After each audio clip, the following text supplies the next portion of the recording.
Welcome back to Teshkid FX for another quant price prediction update, and in this video I'll be giving you the latest developments that have been happening here on the quant chart, which at the time of this recording has lost a key area of support at around the $124.9 mark. We have also lost the 20-day MA here on the 4-hour chart. We have also continued to see the breakdown to the lower side, and that is after seeing a breakout out of this head and shoulders pattern that we are seeing over here. We have also continued to obey the Elliot wave structures, where I still believe that whatever we are seeing is a corrective structure to the lower side in the formation of this wave 2. And before I get further into the technical analysis and also give you my breakdown targets here on the quant chart, first give this video a thumbs up, subscribe to the channel, and also check out the channel membership, and allow me to continue with the video here on the 4-hour chart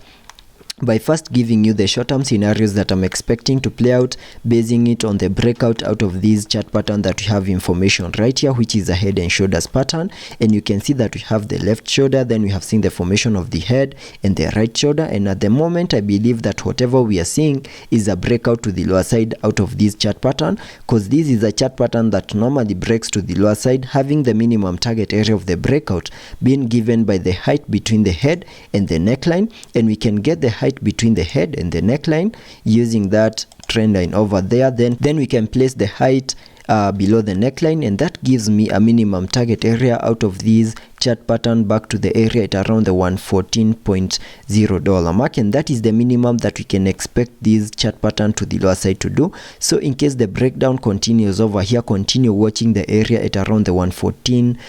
mark, and that is the minimum that I'll be expecting Quant to do in case it continues to obey the breakout out of this head and shoulders pattern. And getting to the short-term scenarios that I'm expecting, basing it on the Elliot wave structures, you can see that after making a low at around the $94.4 mark, we started this massive bounce to the upper side, obeying the Elliot wave structures, where we saw this 1-2 setup, and after seeing the 1-2 setup, we saw this first wave to the upside, giving us a peak at around the $165.5 mark. Then we started a corrective structure in the formation of this wave 2, and I believe that is what is still playing out over here in this breakdown that we are seeing right now, and sketching out a target area to the lower side in the formation of this wave 2 by connecting the Fibonacci's from the low of the first wave to the high of that wave 1.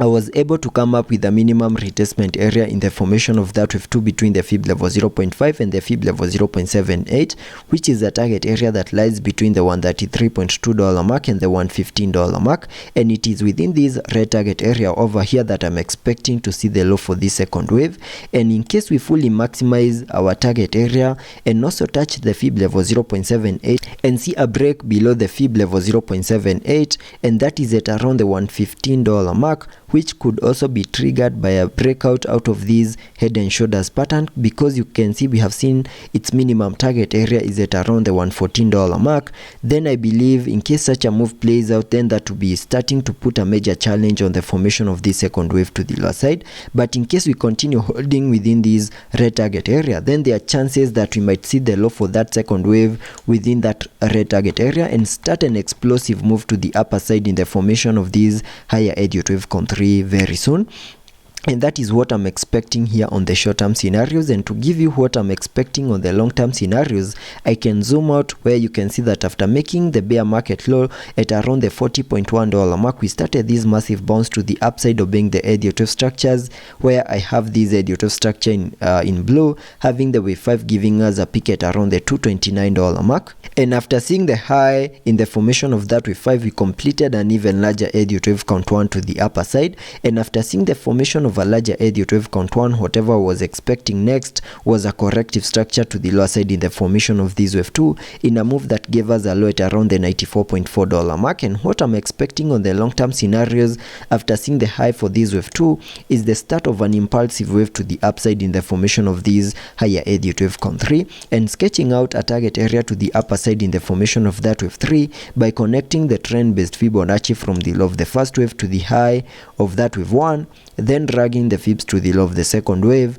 That gives me a minimum target area to the upside in the formation of that wave 3 at the fib level 1.618, and that is at around the $395 mark, and that is the minimum that we can expect that higher Elliot wave count 3 to the upper side to do.